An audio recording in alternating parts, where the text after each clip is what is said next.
perjanjian antara dua pihak mengadakan ikatan. Perjanjian ini bisa dilakukan manusia dan sesama. Lalu perjanjian bisa dilakukan antara manusia dengan setan. Lalu perjanjian bisa dilakukan antara manusia dan Allah. 3 jenis perjanjian. Secara singkat, ya, perjanjian antara manusia dengan sesama. Kalau kita buka di dalam Alkitab, banyak sekali contoh-contoh tokoh-tokoh Alkitab melakukan perjanjian dengan raja-raja tertentu, tokoh tertentu dengan sesama, atau bangsa dan bangsa melakukan perjanjian. Bahwa Allah menghargai apa yang namanya janji. Menghargai bukan berarti setuju. Allah menghargai perjanjian. Manusia bikin perjanjian dengan sesama, Allah menghargai. Perjanjian dengan sesama, ya, bisa dalam bentuk kerjasama atau usaha, ya, perjanjian jual beli, perjanjian persaudaraan, ya, perjanjian antar teman, ya, perjanjian kelompok, ya. Perjanjian dengan sesama yang paling tinggi di dunia ini, perjanjian dengan sesama saya katakan adalah perjanjian pernikahan, ikat janji. Pernikahan Alkitab loh saya katakan. Kenapa? Karena orang dunia, yang termasuk orang Kristen, belum tentu setia dengan pernikahannya. Perjanjian pernikahan yang adalah ikat janji yang paling tinggi nilainya di tengah-tengah perjanjian sesama manusia. Ya. Yang kedua adalah manusia, ya, bisa membuat perjanjian dengan setan. Ternyata saya menemukan ada banyak di antara kita yang entah dari diri sendiri, entah dari orang tua, entah dari leluhur, itu ternyata punya perjanjian, ikat janji dengan setan. Ya, dan percaya atau tidak percaya itu mempengaruhi, ya, kehidupan anak manusia. Nah, manusia bisa membuat perjanjian dengan roh jahat atau roh setan, sehingga dikatakan di dalam Keluaran 23 ayat 32, janganlah mengadakan perjanjian dengan mereka ataupun dengan Allah mereka. Allah mereka ini huruf kecil. Kita tahu artinya kalau huruf kecil. Kalau huruf kecil itu artinya ilah, artinya berhala. Allah menegaskan kepada kita janganlah mengadakan perjanjian dengan mereka ataupun dengan Allah mereka. Meminta jasa kepada roh jahat untuk tujuan tertentu, meminta ilmu atau kekuatan gaib dari roh-roh setan, entah yang namanya dukun, entah yang namanya orang pintar, ya, itu semuanya dimurkai oleh Allah. Ya, perjanjian-perjanjian dengan kuasa-kuasa gelap, roh-roh jahat. Ada banyak orang yang terlibat, ya, tanpa disadari terlibat, ya, dengan permainan kuasa kegelapan karena dari atas, ya, ada nenek moyangnya yang dengan sengaja mengikatkan diri, membuat perjanjian dengan roh-roh jahat. Ya, ada yang dikatakan kakek nenek saya adalah penguasa daerah ini, ada yang dikatakan kakek nenek saya mempunyai ilmu, ya, untuk mengobati, ya, ada yang punya ilmu, ya, pengasihanan atau apalah, ada yang punya ilmu, ya, sehingga membuat kewibawaan, kekayaan dan seterusnya, ya. Dan itu semua didapat dari iblis, itu bukan dengan cuma-cuma, tetapi dengan jasa tersebut didapat dengan perjanjian. Dan di mana kadang-kadang perjanjian itu dilakukan melibatkan anak dan cucunya, bahkan sampai kepada keturunan yang sekian. Dan Allah memurkai hal demikian. Ya, nah, tetapi, ya, saya mau katakan, ya, kita yang di dalam Tuhan, kalau mungkin sadar atau tidak sadar kita terlibat di dalam perjanjian-perjanjian yang demikian. Ya, kita punya Yesus, kita punya Tuhan yang sanggup untuk melepaskan kita, amin. Tetapi saya katakan Tuhan itu menghargai perjanjian, bukan menyetujui, ya, menghargai. Kalau seseorang atau satu keluarga sudah terlanjur bikin ikat janji perjanjian dengan kuasa kegelapan, maka si manusia itulah yang harus keluar dari ucapannya, dari keputusannya sendiri, bahwa aku membatalkan perjanjian tersebut, bahwa aku menolak jasa-jasa dan aku tidak lagi mau menerima perjanjian tersebut. Ya, hati-hati, ya. Jangan sampai kita terlibat kepada perjanjian yang salah, perjanjian yang tidak benar. Yang ketiga adalah ikat janji atau perjanjian antara manusia dengan Allah, yang dimulai dari Abraham. Ketika Allah memberikan inisiatif mengikat janji dengan Abraham, lalu keturunan Abraham ini, ya, tadi saya katakan Abraham, Ishak, Yakub, lalu 12 suku Israel, ya, yang mewarisi adalah Yehuda.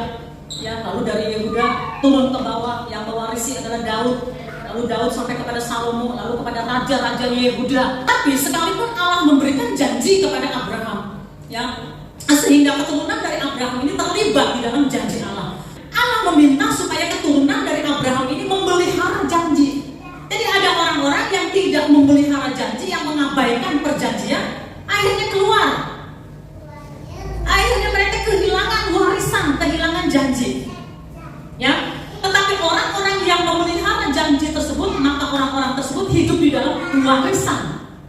perjanjian. Nah, salah satunya saya katakan adalah Daud. Ya, di dalam kitab Mazmur 89 ayat 3 dan 4. Ya, telah kuikat perjanjian dengan orang pilihanku. Aku telah bersumpah kepada Daud hambaku, untuk selama-lamanya aku hendak menegakkan anak cucumu dan membangun tahtamu turun temurun. Jadi Allah memelihara orang-orang yang memegang janji. Jadi sekalipun Allah berjanji, ya, di dalam ikat janji perjanjian tersebut, tetapi manusia harus memelihara, mentaati dan memelihara.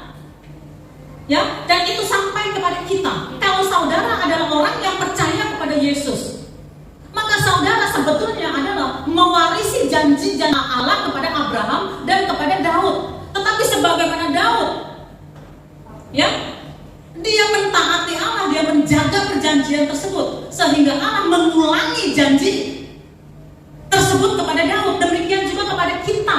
Kalau kita percaya kepada Yesus, maka pertama-tama kita menghargai janji tersebut, lalu memelihara dan hidup di dalam ketaatan, sehingga Allah mengulang-ulangi janji itu kepada kita. Saudara nangkep nggak? Allah berjanji kepada Abraham, tetapi keturunan Abraham ini harus memelihara. Dan bagi orang-orang yang memelihara, Allah mengulang-ulang janji tersebut. Dan salah satunya adalah kepada Daud. Allah mengulang kepada Daud janji-janji tersebut, dan kepada raja-raja di bawah Raja Daud, Allah pun juga mengulangi janji-janji tersebut. Dan kita, orang-orang percaya kepada Yesus, orang-orang yang percaya kepada Yesus, mewarisi janji-janji Allah.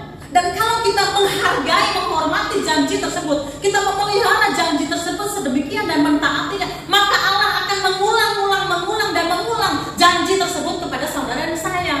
Amin.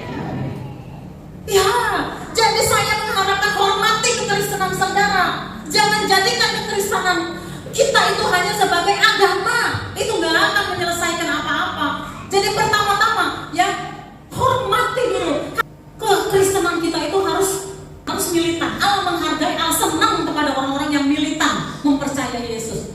Sekalipun keadaan kita kadang-kadang terpuruk, sekalipun kadang-kadang kita tidak bisa melihat berkat Allah, sekalipun kadang-kadang kita merasa ditinggalkan oleh siapapun, bahkan kadang-kadang kita bertanya, Tuhan di mana Engkau? Tetapi mari hargai perjanjian dengan Allah. Ya, karena kita orang percaya sebetulnya adalah terhisap, ya, kepada perjanjian Abraham ini. Itu sebabnya dikatakan bahwa kita adalah keturunan Abraham secara rohani. Ya, jadi yang pertama-tama hormati. Ya, baik. Yang selanjutnya, Allah mengikatkan perjanjian dengan Abraham, dan perjanjian itu menyangkut pada anak cucu keturunan daripada Abraham, dari satu orang Abraham dan istrinya. Akhirnya keturunannya menjadi banyak. Lalu suatu ketika keturunan yang banyak ini menjadi budak di tanah Mesir, ya.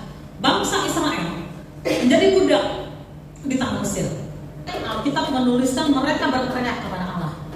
Lalu di dalam kitab Keluaran 2 ayat 24, Allah mendengar mereka mengerang.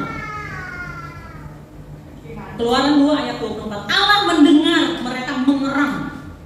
Lalu ia mengingat kepada perjanjiannya dengan Abraham, Ishak dan Yakub. Lalu ia mengingat kepada perjanjiannya dengan Abraham, Ishak dan Yakub. Allah mendengar mereka mengerang, ya, tahu artinya mengerang, ya, di dalam kesulitannya mereka berkeluh kesah kepada Allah. Allah mendengar, Allah menjawab, dan Allah memberikan solusi kepada mereka. Kenapa? Apakah karena perbuatan baik mereka? No.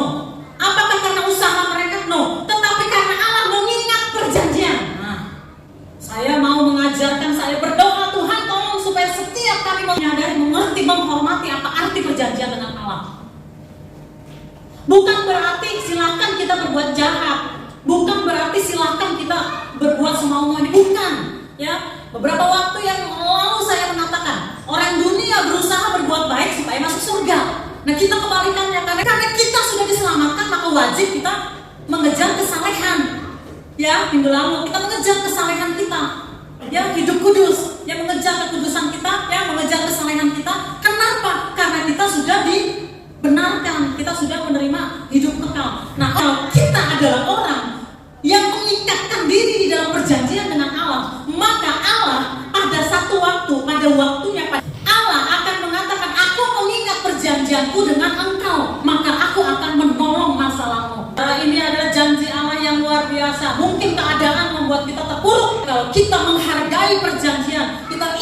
perjanjian dan kita memeliharanya, maka satu ketika Allah berkata, aku mengingat perjanjian antara engkau dan aku. Oleh karena itu aku akan memberikan jalan keluar. Oleh karena itu aku akan mengangkat engkau. Aku akan memberkati engkau. Aku akan menyembuhkan engkau. Para orang tua, jangan bermain-main dengan imanmu. Hai para orang tua, jangan bermain-main dengan imanmu. Ingat, orang tua yang tahu memelihara perjanjian dengan Allah, maka Allah juga akan mengingat perjanjian tersebut kepada anaknya. Luar biasa. Hormatilah perjanjian dengan Allah. Saudara yang percaya kepada Yesus, saudara terhisap di dalam perjanjian dengan Allah. Saudara dikatakan keturunan